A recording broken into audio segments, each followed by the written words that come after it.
Hello and welcome to the Global Dialogue. I'm Shireen Bhan, and today we're in conversation with the global CEO of Hitachi Energy, who's found his way back to India for the inauguration of their new plant in Bengaluru. Claudio, always a pleasure. Many thanks for joining us here. The last time we spoke was in Davos, and it's good to see you here in India. Let's start with that, Claudio. You were here to inaugurate your new plant in Bangalore. Take me through the strategic importance of India, especially in the global context, for Hitachi Energy today. Well, first of all, thank you for having it. It's great to be back, and it's great to be back also, in a more kind of a normal engagement with meeting people, customers, partners, and it was an opportunity for me to participate in the opening of this important factory. It's yet another step for us to make sure that everything that is needed from an energy transition standpoint on the technology side, and particularly when it comes to the grids and how to manage the power quality, how to manage those resources, renewable resources particularly, deliver the electricity at the quality, at the location, and at the time that is needed, with more and more electrification coming on board with electrical vehicles, with industries electrifying to clean up the processes as well. All of that, it's at the center of what we do now in this new factory, which is power quality products and components and systems, all the way from low voltage to ultra high voltage. It's great that we have all those competence here in India as well. And the importance of the market in India, everyone of course sees the importance and the relevance because of the size, because of the growth opportunity, because also of the competitiveness of this market. But for us, it's even more important strategically to support the global growth. We have, out of 40,000 people that we have globally, 5,500 are here, and about half of those are supporting the global growth from an engineering center standpoint, from a manufacturing capacity standpoint as well.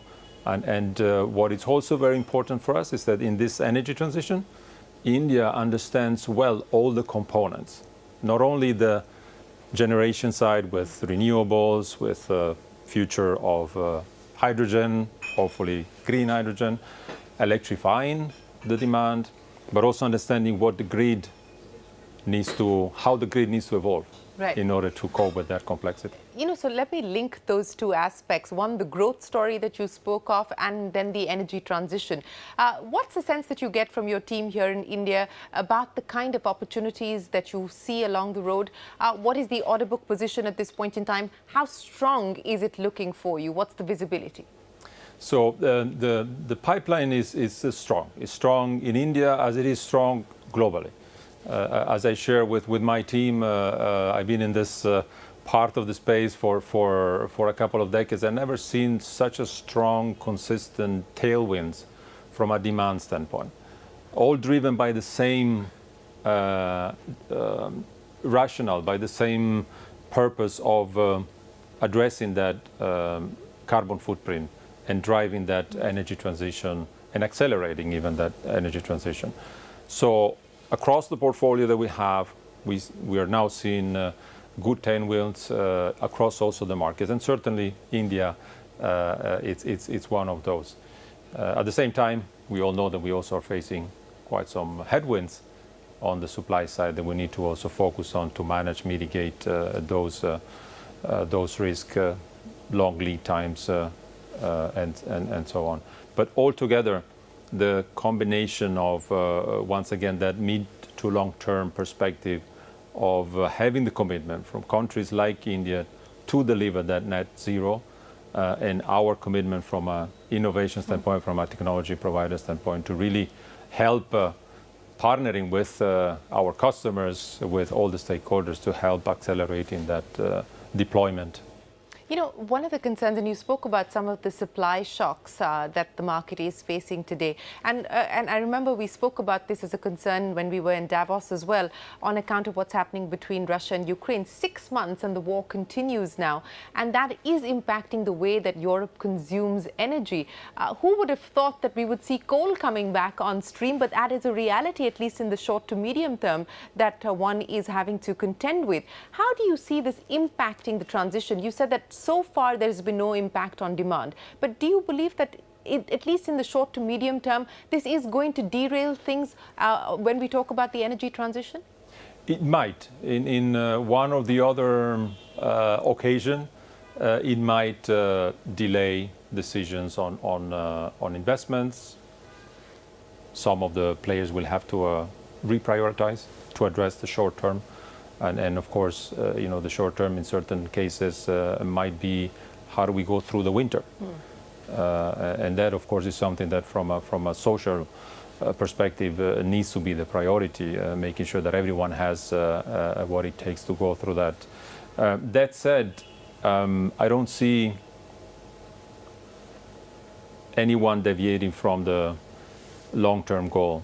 And if anything, particularly in Europe, there is a clear, cohesive view and consistent approach and messaging across the industry, also through the stakeholders, government, that we should not jeopardize that journey that we're in to decarbonize the energy system because of the short term.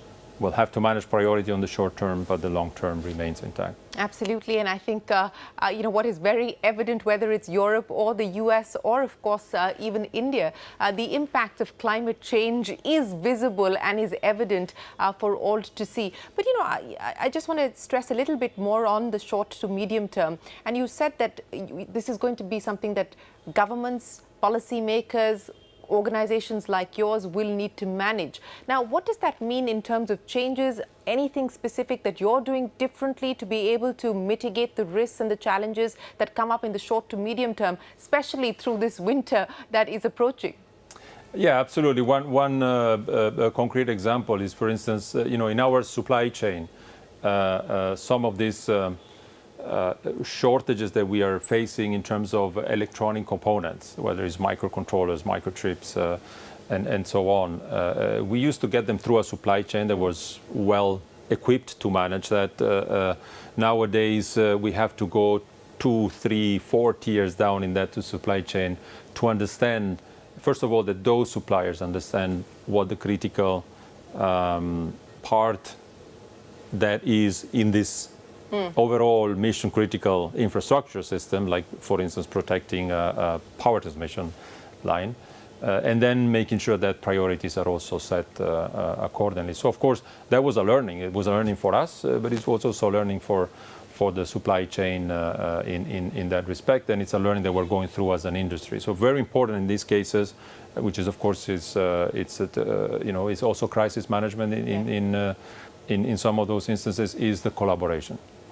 So as much as I've been communicating also during our events in Davos that there is no way that we can address this, the scale and the speed that we need to deliver those commitments on net zero if we work the way we used to work in the past as silos. We have to be able to collaborate horizontally, and even more so now to manage this crisis. So as an industry, we need to look at this cohesively. We need to look at what is it that we can do entirely as an industry to navigate through the short term and then take those learnings to hopefully accelerate even further the long-term commitment that we have on decarbonizing. Right. Let's move back to India then and talk about the Hitachi energy ecosystem. You talked about this new facility that you've set up with an investment of about 100 crore rupees, I'm given to understand. You have the facility in Chennai, which is supporting your engineering services as well. So 5,500 people is what you currently have. Given the opportunity that you see here in India, not just to address the domestic market, but for India to be able to address global growth and global demand for you, what kind of future investments will you need to make? Well, for sure, we will continue to look at investments to localize further.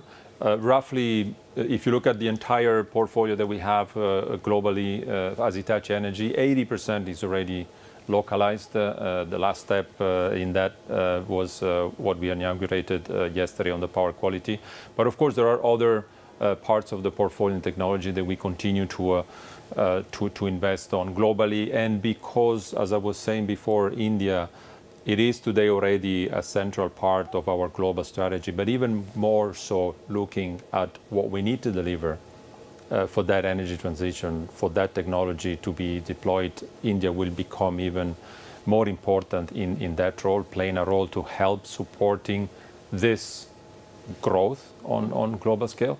We're looking at what is it that we do today to make that 80%, maybe 100%, but also expanding around that portfolio, expanding, as I call it, at the edge of our core, which is the grid, because we need to better understand the needs of our customers when they electrify transportation, when they electrify their processes on the industry side. We need to better understand also these complementary sources of energy, clean energy, such as hydrogen.